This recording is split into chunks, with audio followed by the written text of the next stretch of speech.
G'day, Matt. How's it going, Al? I am really, really good. Thanks for hopping on the call today. I thought we'd have a bit of fun. Matt, before I introduce what we're doing today, why don't you tell me a little bit about what you've been up to recently? I think a lot of people will be very interested in learning about that. Yeah, well, I've been getting quite a few messages about where have all the blogs gone, Matt. I used to be pumping out quite a bit of content, and in the last few years, it's ground to a halt. The reality is, at my core, I'm a software guy. I always said the perfect business model was to be a musician and write a song. You write it once and you make your royalties forever, right? Yes. The second best business model is recurring income that you get with software. And I sort of happened across that 25 years ago. I was at a company that was then known as Attache, and we went down the path of subscription only software, and I fell in love with the business model at that point. And then cloud came along and became a great excuse for that. And whilst I've been involved in consulting and I continue to consult through my value adders company, I have VSure, which is my software business. I have a theory on software companies. You either need to be really, really big or really, really niche. VSure is my really, really niche business. We very much focus on one piece of compliance, one piece of legislation, which is the Migration Amendment Act, which is every employer in Australia must validate the legal right to work of all their staff. And in the case of temporary visa holders, you must continue to check the visas throughout the cycle of employment. Our software just makes that easy for Australia's largest employers, right down to small employers who just want to automate it out of existence. And so, yes, that business has really taken off in the last couple of years. It's a Fantastic. 13-year-old business. Me and a business partner bought it just before COVID, which could have been the death of the business, given visa numbers are a part of it. But we were fortunate enough to sign Woolworths right at the start of COVID, and then the business really took off from there. So that's where I've been. I sort of still continue to do consulting, mostly in the background. Value adders, I tend to consult mainly to software companies, private equity firms these days around market analysis and acquisition due diligence and strategy. I tend to sort of limit half a dozen to a dozen projects a year with that. But yeah, the core focus and the reason for the lack of content is time, and as well as I tend to generate a lot of work when I write content, and I don't need that consulting work. I've sort of my content over the years has continued to generate the consulting and the brand recognition, I guess, already. So how about yourself, Al? Tell us about what you've been up to. Yeah, so and thanks for that. It's always a blast to have a chat with you, and obviously to read your predictions. And I love the way that you'll revisit them, as we will do, I think, in about 12 months' time on this particular webinar to see how we went.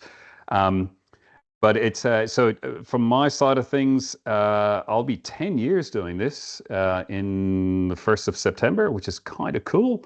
26 years in tax and accounting and professional software as of the end of May.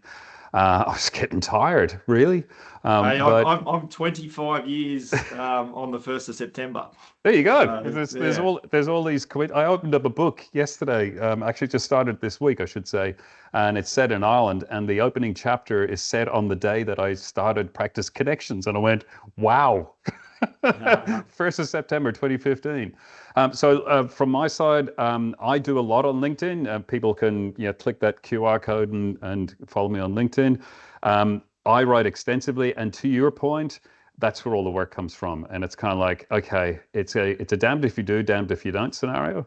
But recently with Matthew Peng, well, everybody knows Matthew Peng. He and I have set up a new venture only in the last couple of weeks called Vitesse.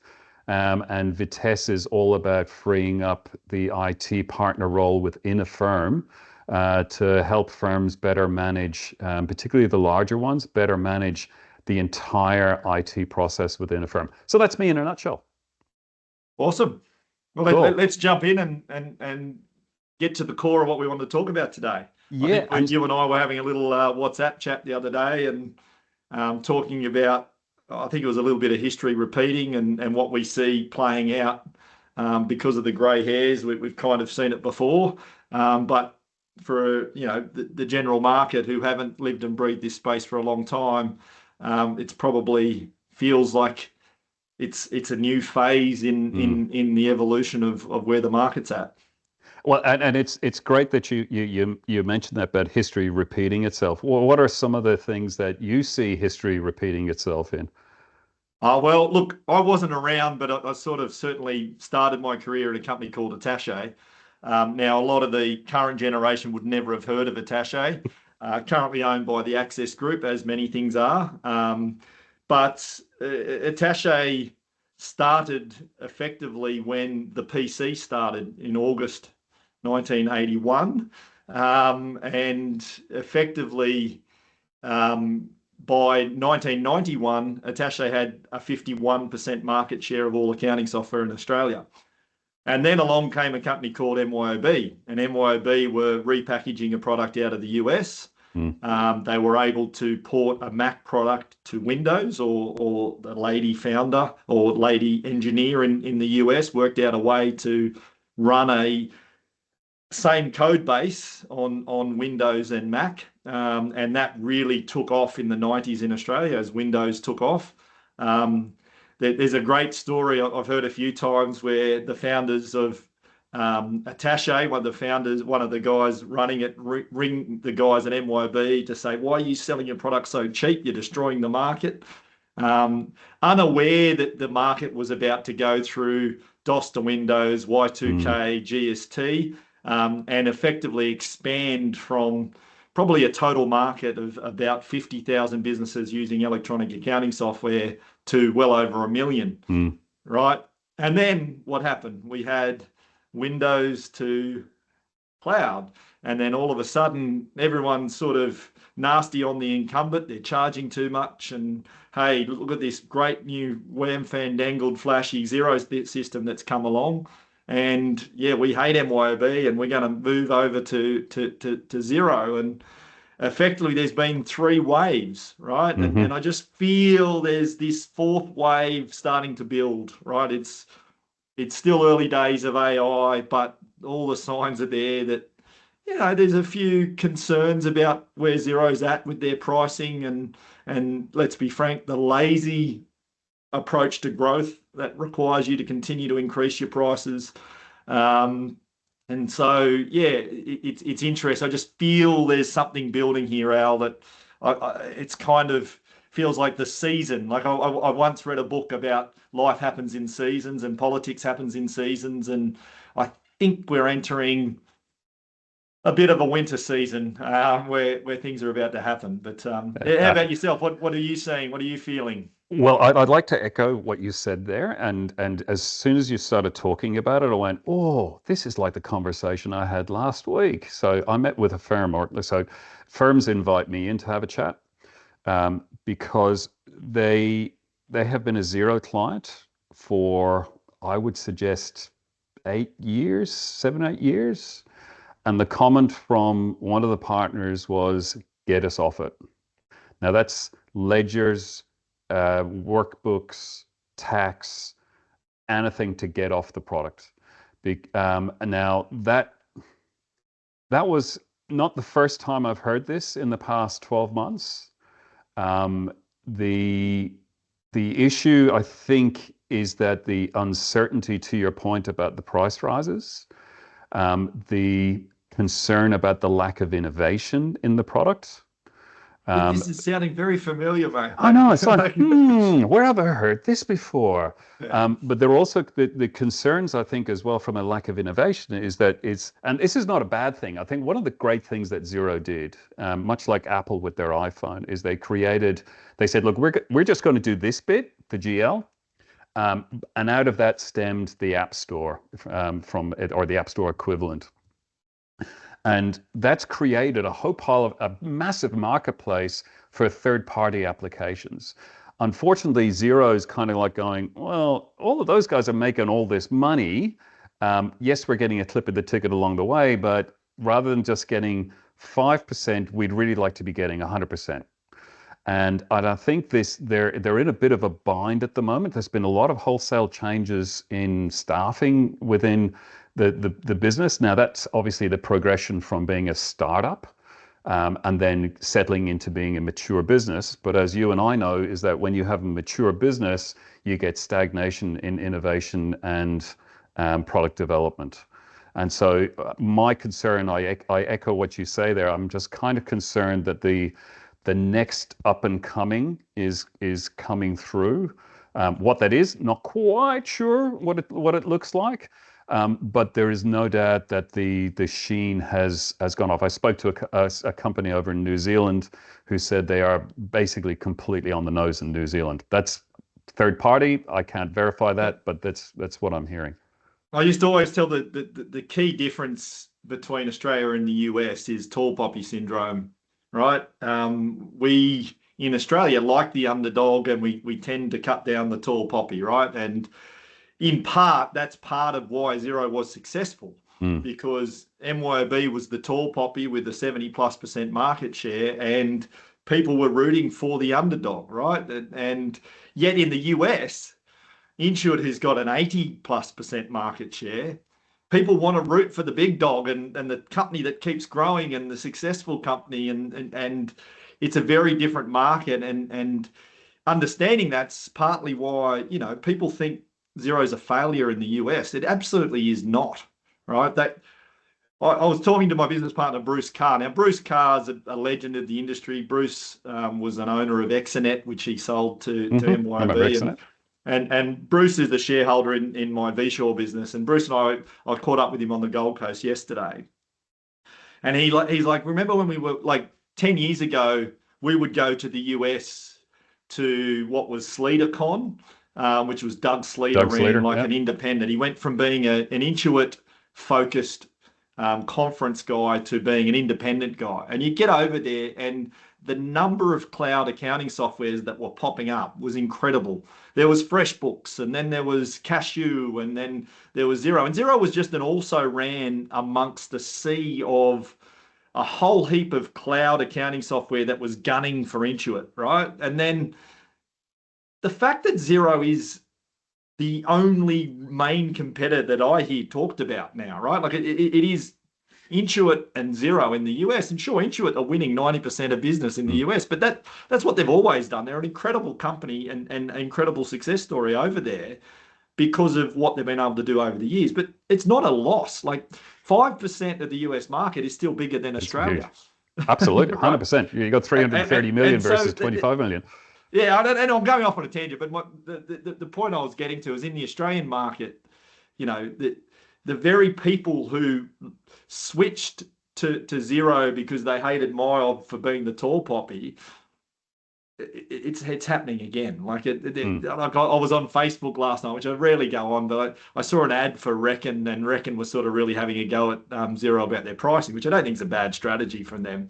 But the number of comments, all of a sudden, like these ads are getting traction, and people are actually going, yeah, like the price increase. And this is exactly like, I remember AccountRight when they used to sell the upgrades, and then they went down the subscription path, and the subscription was up to 150, and people are going, what do you mean 150? I can get Xero for like $40 or $30, and yeah, but you need inventory add-ons and you need these other things. But no, let's forget that. But the price is so expensive. And yeah, anyway, there's certainly that building, and it's going to be interesting to see how Xero counter that. Do they continue to fall, into the trap? Like, as I said, Attaché were charging $10,000 for something that MYOB came along for and did for $1,000, and wanted to whinge about that fact, right? Well, absolutely, and I think to that point, even if you look at the small scale, you have the likes of the MYOB Solo, you've got Friday, those from the small business perspective, which was traditionally the model that Xero targeted with beautiful software and advertisements on trams and so forth. It's kind of like there are competitors that are itching to get into that marketplace. And even Henry. Yep. Yeah. There's quite a few, and that's where they risk, right? And Yeah, 100%. Like they're not going to get beaten from top down. They're going to get beaten from bottom up, right? Mm. That I unequivocally, when you look at what's happened in the history of global accounting software, Intuit's one of the few that's been able to continue to reinvent itself in a way that they haven't had a competitor come underneath them and beat them in their home market. You look at the UK, you look at Australia, look at New Zealand. That it's just there's been this evolution over time, Yeah. right? And certainly Attache got beaten by Myob coming underneath it, and Myob got beaten by Xero coming underneath it, right? Like that's my view of what happened, and that's where Xero need to be conscious of their risk in the Australian market if they get too arrogant Okay. and too comfortable with their position. Yeah, I think I mean, a lot of these larger software companies now, well, I'll rephrase it. A lot of these larger marketing companies are losing the software battle, because it really is becoming a battle of the marketing rather than the battle of the actual software itself. Because there's a The products are homogenizing a bit. Yeah. correct. So it's I kind of think if I go back to a blog I wrote about 9 years ago, I said ultimately accounting is accounting is accounting. And it's become easier and easier to copy, right? So if someone has a really nice feature, it's actually pretty easy to go, gee, that's yeah. a nice feature, let's add it. And that's why I have this theory on you need to be really, really big or really, really niche. Because if it's easy to copy and it's easy to write code, and now with AI, you can pump out a lot more code than you used to be able to, um, product becomes a hard, sustainable competitive Mhm. advantage. Your market position becomes a key competitive advantage. Marketing becomes important. These other factors start to play in. Well, it's interesting you mentioned Intuit in the US because obviously they whilst if you fossick hard enough, you can find it somewhere. But the whole TurboTax, when they persuaded the government to basically say no free tax return softwares, you have to go through TurboTax and you have to purchase a license of it. That put a lot of people offside, and Oh, yeah, well, they for where it all started though, you remember they had to give away to free for certain sizes, but they actually put a no follow on their website. So when mm, you Googled it, you couldn't find the yeah. free version of TurboTax, right? Like You that could was, you took you a long time. You could yeah. ultimately find it, but you couldn't find it where it took ages to do it. But whereas in Australia, I reckon that would have, had that been Mob or Zero, would have had consequences ongoing. The fact that they are the big dog in the US, it kind of plays in their favor, right? Mm, Like people don't talk in terms of accounting software; they just call it QuickBooks. Like yeah, it's like Band-Aid or various it's brands that have got to the generic. point that they own the product category.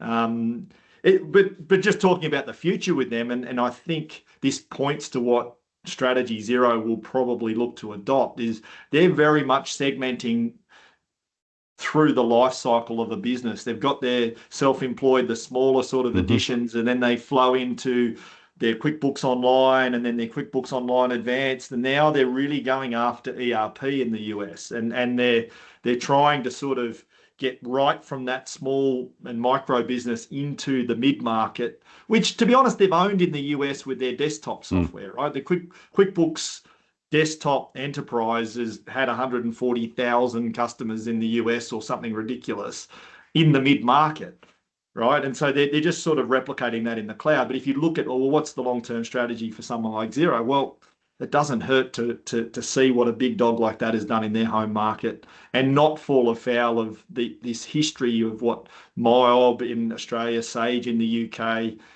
of being unseated that we've seen. I think an interesting one as well is from a QuickBooks perspective is that the the work that they put into the practice management side of things in Australia has now been reflected in the fact that they have a solid practice management offering. It's a really clever little practice management offering that's now effectively tried and tested in an English speaking market, and allows them then to take that to other jurisdictions, the US being the primary one that they'll be looking at. And so I think it's one of the advantages that we have from the ANZ region is that we obviously speak English, but it's a market that is, to your point earlier, we're so small in the scheme of things that it doesn't register in the US. So it's the opportunity to prove a product test it. If it works, great, then we'll expand it and bring it into other jurisdictions. If it doesn't, then we can adjust it, retest it, and then bring it back in again. And I think that's what QuickBooks have done quite cleverly with that practice management side of things. Yeah, and the partnership with Lodgit obviously has helped with that. And yeah, so there's some that, interesting stuff there. Yeah, I have done a fair bit of travel in this industry over the last 10 years in particular, and the world actually does see Australia and New Zealand as leaders in this space, right? And so 100%. Even the success of MYOB going back 20, 25 years ago was seen as a leader globally in what they were doing and how they were doing it, right? And you know, to an extent, the strategy around winning accountants and those sort of things was an innovation from Craig Winkler that he then took to Xero, that then basically, you know, was the core part of the success, right? And even, you know, down to including payroll as a part of the product, right? That actually started with Attaché in 1985, where they made payroll a part of the accounting system. This is not something you actually even see in New Zealand. In New Zealand, it's only been added payroll into Xero in the last few years because there was never an expectation that payroll was a part of the accounting system. It was always a separate sort of thing. And so getting back to my point, there is actually a global view that, hey, watch what's going on down under. And even if you look at NetSuite a couple of years ago, the NetSuite their conference in the US, they talked about Australia being 20% of their global growth was coming out of Australia. Wow. Right? Like that, we're 2% of the global economy, but 20% of the growth in cloud accounting software for a big player like NetSuite was actually driven out of Australia. So I think we're a really good test bed for them to experiment because we're sort of at the leading edge of what's going on. Well, that raises an interesting point, and I should remind the audience that none of these questions have been written down, so this is an absolute free-flowing conversation. You mentioned, as is always the case when Paff's involved. That's right, and myself too. But so you mentioned name changes, and a recent one that came up was obviously MYOB, Acumatica, MYOB Advanced, all the name changes. Now, to me, I always get wary when there's name changes that revert back to the original vendor. And it's like, what are your thoughts on that? Oh, look, I actually had some people from MYB reach out to me after I voiced my thoughts on that, right? So I think it's very clear. So for those who don't know, Acumatica is a global product, and MYB in the Australian market have white labeled that product. It's a white label because they were conscious that in order to build a mid-market ERP system, it takes 20 plus years to get a platform that could even be competitive, right? So any of the products that are in the mid-market doing anything in the cloud, there's been 20 years and billions of dollars of investment in it. And MYOB had bought Exanet off Bruce and Tim, and basically they had a desktop mid-market product, and they went, well, we can't exactly go and start again and build a mid-market cloud solution. They had actually partnered with NetSuite originally with their company called NetReturn, and then NetSuite said, screw you guys, we're coming direct. And so MYOB were left without a mid-market cloud solution, and they partnered with Acumatica and white-labeled Acumatica as MYOB Advanced in the Australian market. They also took a board position and 5% ownership in Acumatica. So for those of you following along at home, Acumatica recently sold, and it was bought from one private equity firm to another private equity firm, and it was sold in its entirety, is my understanding. So MYOB would have been very well aware of it, having a board position with Acumatica, and being a shareholder, they must have sold out their 5% because my understanding is it was bought in its entirety. Interesting. Now, timing wise, they then changed the name around the same time the deal would have been getting done to Acumatica. You don't have to be a genius to say, well, isn't the logical thing now for KKR, the owners of MYOB, to divvy off the mid-market division? They have gone through a process over the last few years where they've acquired half of their channel. All of their bigger, or most of their bigger channel partners have been acquired. So now they have this hybrid mid-market business, which, to be honest, most of the mid-market players do that as well. Like everyone from Salesforce to NetSuite, they will have a direct division and channel division. So logically, and you and I sort of agree on this, is that, well, isn't the next logical thing that KKR sell the mid-market enterprise division back to Acumatica, and then all of a sudden the MYOB bit just gets dropped and they're Acumatica in the Australian market again, right? It's interesting because further to that, it's then the world that I generally tend to float around, which is the accounting firm business, is kind of like where to from there for. So we have the ERP business split off, that mid-market. You obviously then have the account right essentials, the small business kind of things, the solos. You got that's the division, and then you've got the accounting division. The accounting division, there's no two ways about it. It's under pressure from the likes of Xero, because the majority of the client base in Australia certainly are less than, say, 15, 20 users. So it's I don't have a lot of what's the word I'm searching for? My concern, and I think it's going to happen. With a lot of faith, I think that's going to be split as well. Well, look, when you're owned by your third batch of private equity, again, for those following along at home, Archer Capital acquired MYOB off the stock exchange. They then sold it on to Bain, who then on-sold it to KKR, right? And KKR are not, particularly in this market, isn't KKR the ones who did the doozy on Dick Smith? And they don't have a great reputation for giving two hoots about Australian companies, if I'm being frank. They're just out to maximize their return on investment. And they spend a lot of money. Like, whereas Archer paid a couple of $100 million, and then Bain paid $1 billion, and then they paid a couple of billion, right? Yeah. Like, they need to get a return. And they paid a couple of billion. And the one growth division absolutely would be the enterprise division, right? The Acumatica would be their growth engine at the moment. And if they sell that off, what are they left with? Where does it leave them? Yeah. Yeah, and that's a fair question. But like, well, would they be allowed to acquire Reckon? Could they do a backdoor listing? Right? Like, would they want to do a backdoor listing? Would they want to make it the most noise? So just all these thoughts start going around the head and going, well, what happens to that division? KKR will not continue to hold that forever. They're not the company who holds businesses forever. They will want to get a return on their investment. And again, we've been going through this season of acquisition of software companies, right? What happened in the 80s is acquisition, and then what happened? Divide. The sum of the parts was actually worth more than the sum of the whole, right? Which is the opposite strategy to what's happening at the moment. So are we about to see breakups and divisions sold off, as opposed to this constant, let's say, Access Group hunger to just acquire businesses?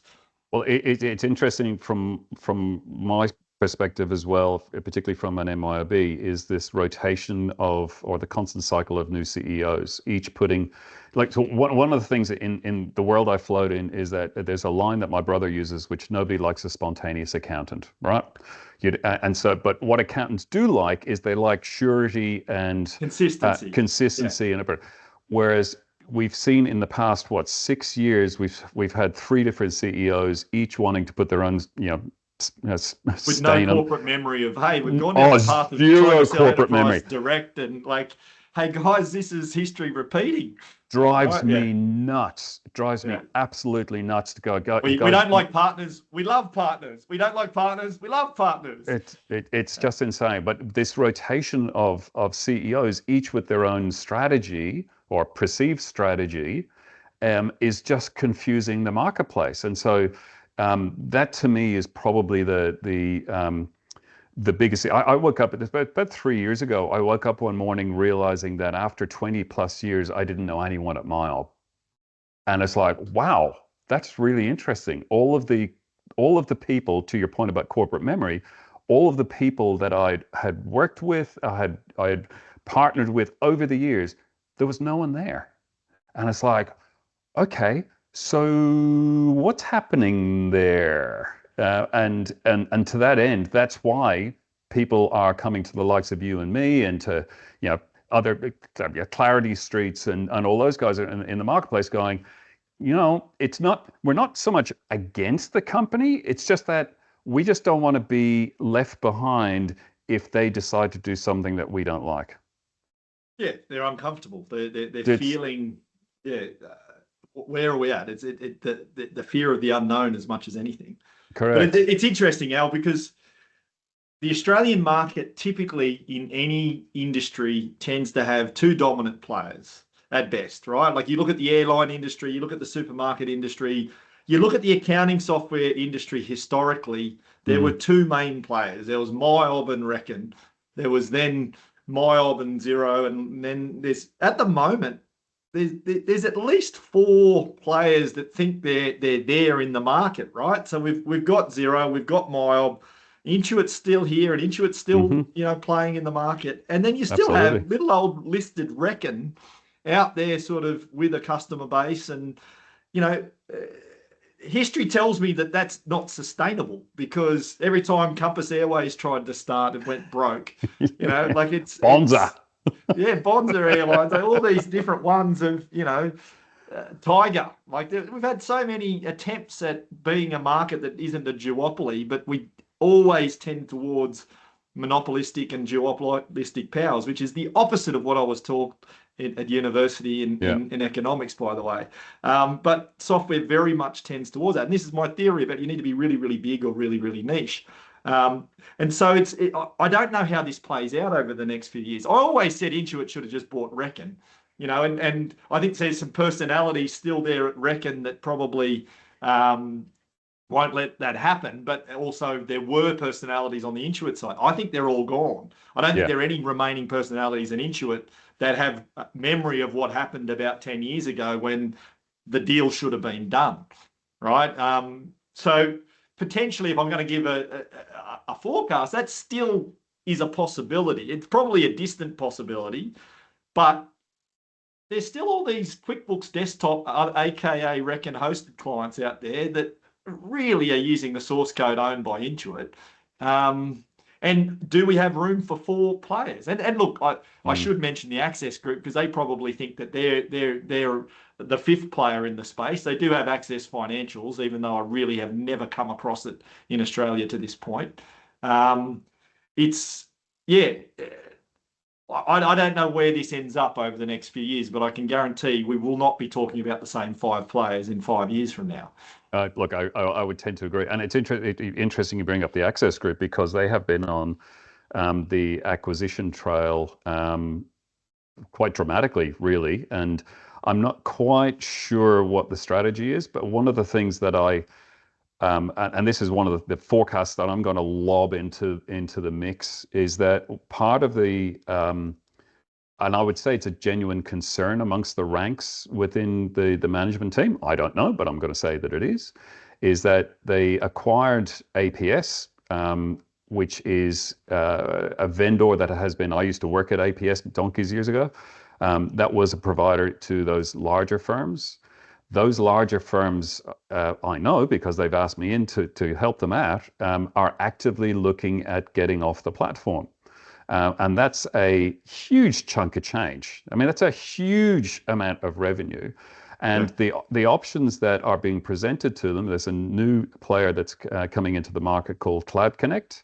That is, they're positioning themselves as the provider for larger firms. Time will tell on that. But my gut feel as a startup, if they were to play their cards right, the logical extension would be for the Access Group to buy Cloud Connect because that's where a lot of their clients are looking at. It's Greatsoft and MYOB, right? So let's in my understanding that I know it didn't get blocked by the ACCC, but that was just buying out their biggest competitor at the time, right? Like that was. MYOB was starting to lose clients. They didn't buy Greatsoft. They just bought the Australian distribution of Greatsoft so that they could kill it off ultimately. Like I probably shouldn't say that, but I don't know that they're actively selling it, are they, Al? Well, I saw that one of their key product people left the other day, and I had a firm that has been on it for 5 years call me up and say, get us off it. Yeah. So it's Well, look, I'll make a comment on Access Group is talking about history repeating. Sage in the 90s was known as the acquisition business, right? That no one thought they were a software company because they just went out there. And in Australia, you had a South African company called Softline that came into Australia, acquired Micropay, acquired Cybiz, acquired a number of different companies in Australia in the 90s. Sage then came along and acquired Softline, right? And so it's quite interesting that when there was almost, let's talk about it, there's a reverse takeover of Sage by Intact. So Sage yeah, acquired Intact in the US. Intact, for those who you don't know, is the biggest competitor of NetSuite in the US. It's a mid-market multi-entity accounting software solution in the US that does very well. Sage acquired it because, again, I made that point earlier that you can't just go and build a mid-market ERP platform in anything under 20 years. Like, it just doesn't happen, right? And so they acquired it because they had a whole heap of legacy ERP. Here was an opportunity to acquire a modern cloud solution.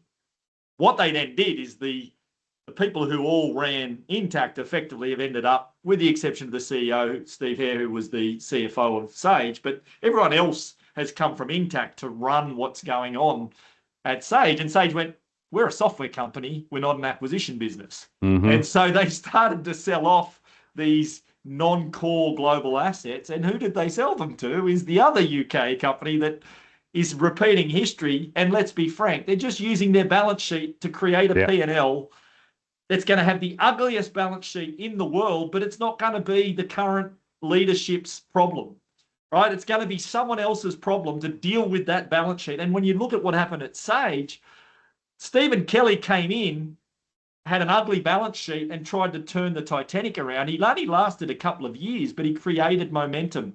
In rugby league parlance, we talk about coaches like Brian Smith who would come in, they'd be hated, they'd disrupt things, but they'd turn the ship and they'd put them on a different path. And I don't know when that's going to happen for the Access Group because they're still sort of got big access to money coming out of Singapore and HG Capital, these sorts of things.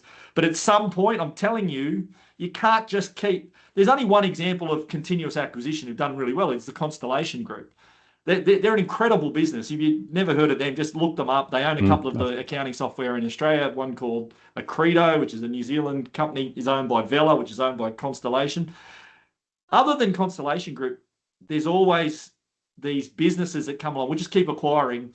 But when problems arise, like you're saying, Al, where they start to lose this recurring revenue that they've acquired, someone has to deal with that. At some point, you've got to go, how do we deal with it? We've got to be innovative. We've got to basically actually be a software company, not just a balance sheet company creating a fake P&L through acquisition.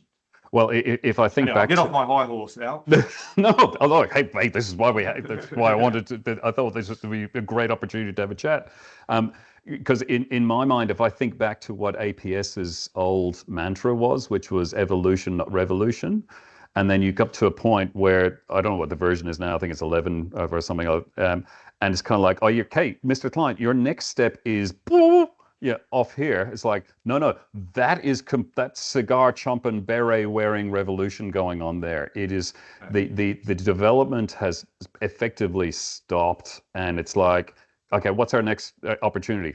Well, we haven't got anything really for you in our suite, so maintain what you've got. We'll put an AI layer onto it. Wouldn't that be fantastic? It's like, well, it doesn't give me a lot of surety that the things are gonna happen. So that's where I think my prediction is that someone like the Cloud Connect will be acquired. There's a new mob. I only came across them yesterday. I can't even remember what their names are, but they're out of the UK. Similar bent practice management suite and so forth. So there's a lot of interest in this market because people are looking at the players and going, can we do something different and a bit different? So my prediction, next 12 months, Cloud Connect acquired by the Access Group. Question without notice, Al. At what point is the market that is practice management no longer accounting practice management, but the broader professional services practice management, and products like Scoro and Excello and these products that have done well in that space start to get used by accounting firms. And the accounting bit being the tax is the thing that's the niche, not the practice management side of things.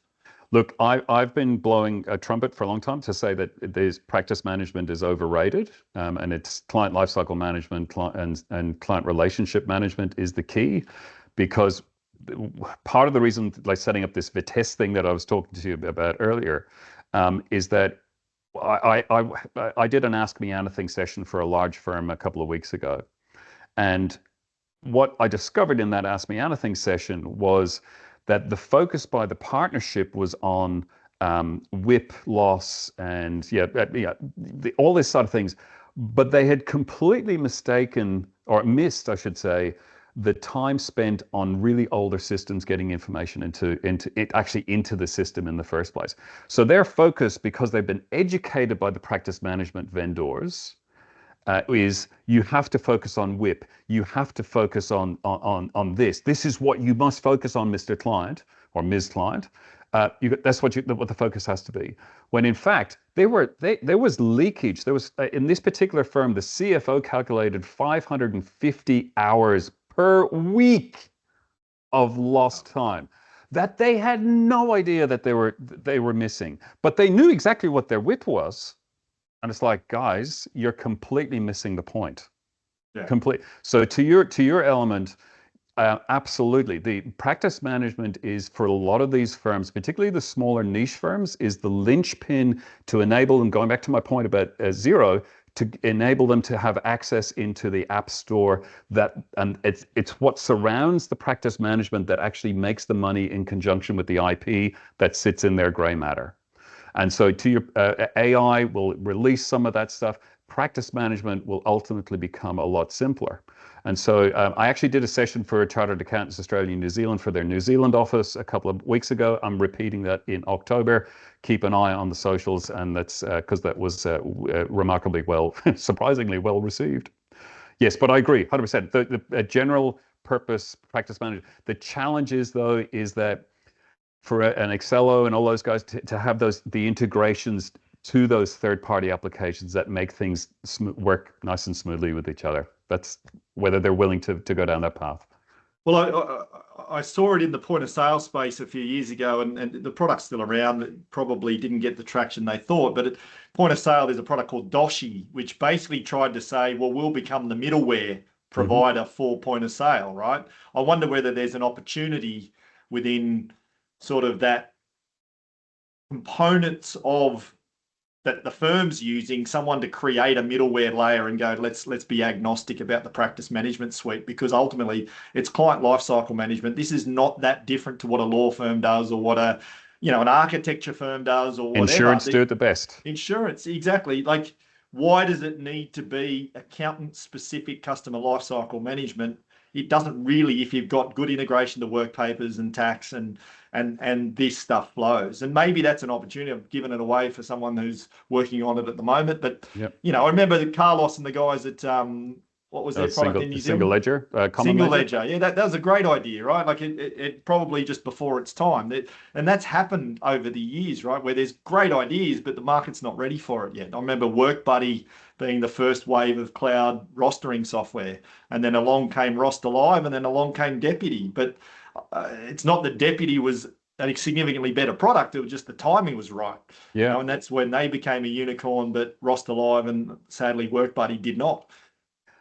I'll tell you an interesting. Well, if it's interesting to me, do you know when you go and you tap on some of those terminals, the FPOS terminals, right? Yep. If one of them has the brand name Quest on the top, and a lot of them have, on the original versions of that, I designed sorry, I'll rephrase that. The company that I worked for supplied the very specific chip that went into that to manage the secure electronic transactions. So that was one of my original designs. That was designed in Melbourne. There you go. That's a little bit of history. A little bit of history there on the point of sale. Yeah, amazing. I did want to talk about mid-market, because I do get a lot of questions coming up, right? Go And for it. I know the likes of Mayday and Translucent are now sort of out there saying, well, mid-market no longer exists and we can do everything on Zero and, you know, yada, yada, yada. It is a space that I think continues to get a lot of focus. We talked about Myob Acumatica. It's a key player in the market. I've mentioned NetSuite. Microsoft is probably a key player, if not the key player, because of their brand. They've got a product called Business Central. Yep. They've partnered with KPMG on the product called Wise, which is just a white label of Business Central, like MYB Acumatica is a white label of Acumatica. In effect, you know, these players, Microsoft, NetSuite, Myob, are there, and they're continuing to grow because there's a whole heap of legacy players still in that space. My old company, Attaché, is still there. There's a couple of thousand of them getting around, now owned by the Access Group, right? And Access Group's not really giving them the love that they need. And, you know, that's not an uncommon story that people are hearing in the market at the moment, right? But there's a whole heap of these, you know, Bruce used to own Exonet, as I said, but there's still 5,000 odd MYB Exo customers out there, right? And MYB are trying to upgrade them to Acumatica, but they're looking at NetSuite, they're looking at Microsoft. There's a lot of action in that mid-market and everyone's sort of eyeing it. The small guys like Xero obviously want to eye it because they're like, well, where are we going to get our next wave of growth from now we've saturated the small business market? I think there's still a lot to play out. I do bring to attention, I don't know how people want to pronounce this. I call it Odoo. Other people call it Udo. Yeah, Udo is the way I say it. Yeah, well, it's a great backstory. I've been following along for some time. A kid at university did his PhD on I want to disrupt SAP and wrote an open source ERP system, which was Tiny ERP that became Open ERP that became Odoo, right? And it's something that I think will continue to pop up on the radar in the space. They've got big marketing, they've got a lot of features, and will continue to disrupt. And then the other player that I don't see much of it because they've largely withdrawn from the market, like physically, is Sage. After they sold off Micropay, and that they are bringing Intact to market. They still have X3 in this market. They still have the old ACPAC or Sage Line 300 product. They still have some old Timberline, which is Sage Line 300 real estate in market still. So they're still around, but those five are really the mid-market that I think there's going to be a bit of action there over the next few years. I think, you know, we're seeing Intuit come to market with an ERP product at a very competitive price point. You know, you can get advanced and stuff for $150 a month, which compared to a NetSuite or a Myob or it's quite competitive for 25 users of Intuit. Does Xero do something in the space? Possibly. You know, what does the likes of Reckon do? Because Reckon's sitting there on a customer base of QuickBooks Desktop, which in effect would largely be a mid-market customer base, right? And what are they going to do about those customers? Are they just going to continue to host the old QuickBooks? I don't know, but I think it is going to be a space with plenty of chess moves to play out over the next few years. Well, it's interesting you mentioned Wise because the first firm to move to a Wise-based practice management software with Dynamics, with a layer over the top. That sounds really convoluted, but it's Bentley's in Tasmania. So there's it's running a full Microsoft backbone, and you know, to your point, nobody ever got, as the IBM used to say, nobody ever got fired for buying IBM. But the likes of Odoo is absolutely coming up there. Dynamics is up there. I think one of the things that I hear a lot about the risk, not a risk, but a concern from a Xero perspective is the transaction limitations. And that's where I say it all the time, Al. Like I've written blogs about the SMERP dilemma over the years, and certainly anyone who gets any sort of volume of transactions in Xero reaches problems with their BAS reports first. You know, and it's not number of transactions. Like if you have one invoice with 100 lines, that's the same as having 100 invoices on it, as far as what I've seen in the market. And to be honest, I will call them out. I think Sin7's doing an injustice out there trying to sell what are mid-market customers that you can put in Sin7 plus Xero, because I've seen so many disasters in the last 2 years where that has been sold, and then effectively, like one client recently, 11 months into using Xero, couldn't run the BAS report. You know, even though they were told, oh, you just consolidate your invoices daily, that still Doesn't work because they've got high volumes of accounts payable. They've got high volumes when you're a big sort of inventory-based business. So yeah, look, I still see that out there as a biggest sort of hurdle to Xero ever getting into the mid-market is that the underlying architecture does not accommodate high volume transactions.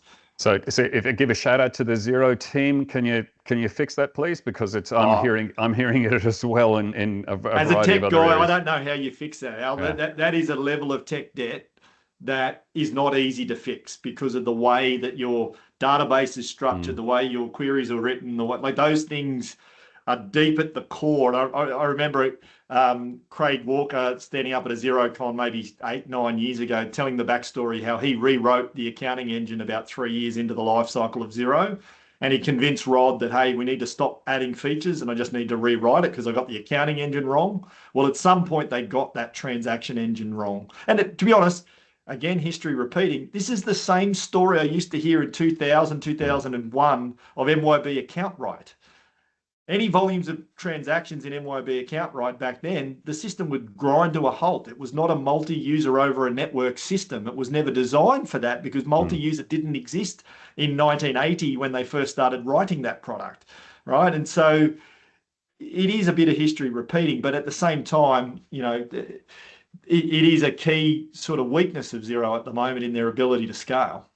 Yeah, it's really interesting, maybe because it's coming from all sides. There's the competition isn't going to get any. It's not going to go away.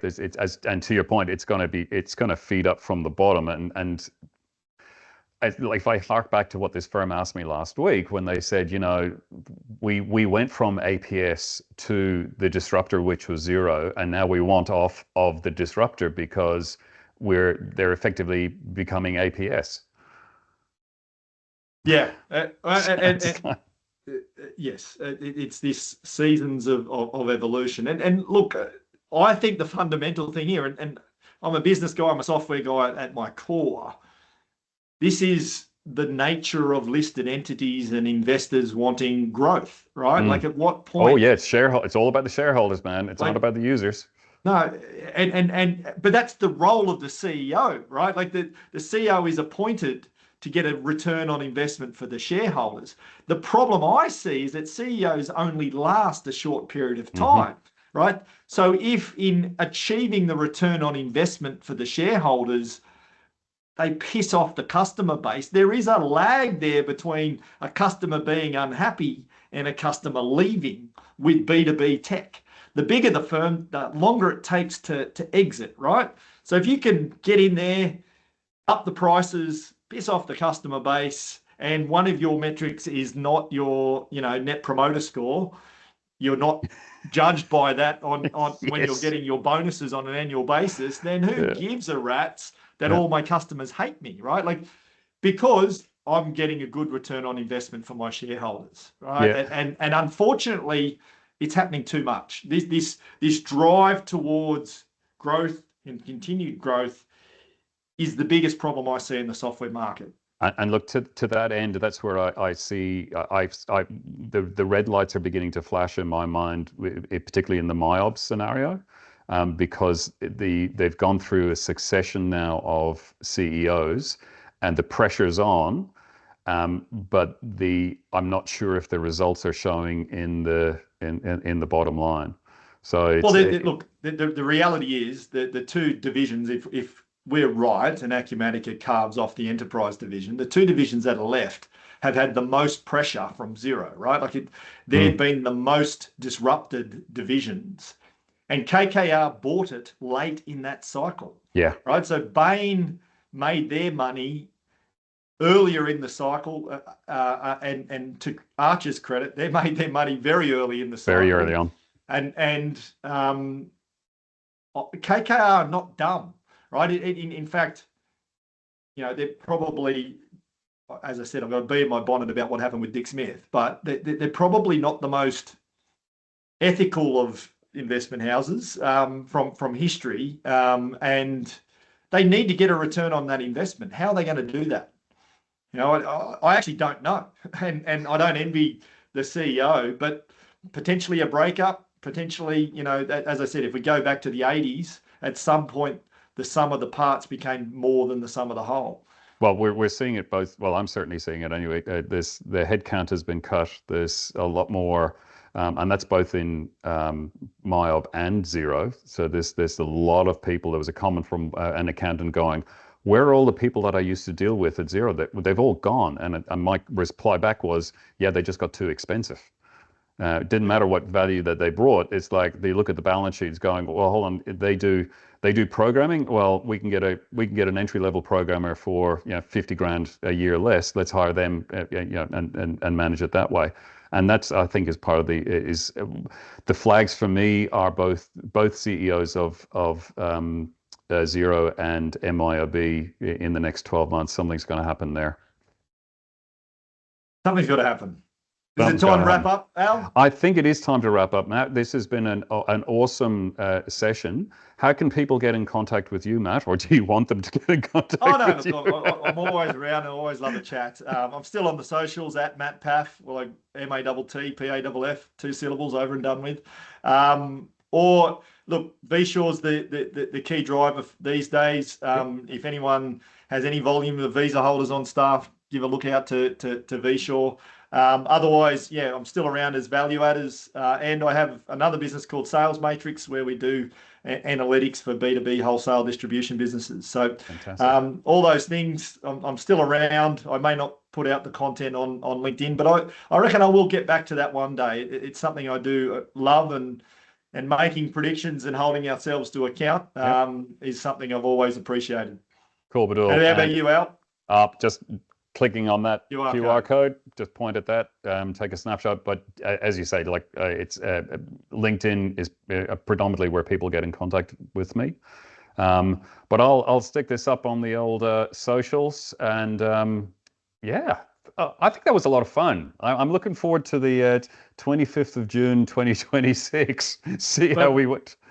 By the way, my birthday's tomorrow, Al, right? So I should mention this now. So this will become an annual thing for us, that right around my next lap of the sun, we could have a catch up, and you can wish me a happy birthday, and we'll talk about what happened in the last lap. Well, that makes sense. I know it's bad luck, but I wish you a happy birthday for tomorrow. Or I'll say probably today, because by the time I get around to posting this on LinkedIn, it'll be tomorrow anyway. So. Yeah, look, my wife's always complained about, why did I pick the accounting and payroll tech industry, given that my birthday falls at end of financial year time, right? So in our early relationship, I was a consultant doing ERP and payroll systems, and she didn't see me on my birthday for about 10 years because I was always out with clients and helping them with end of year and new site go lives and all this sort of stuff. And it's funny. Awesome. All right, mate. Well, have a great day tomorrow. And thanks so much, and I'll see you around the traps. See you, mate.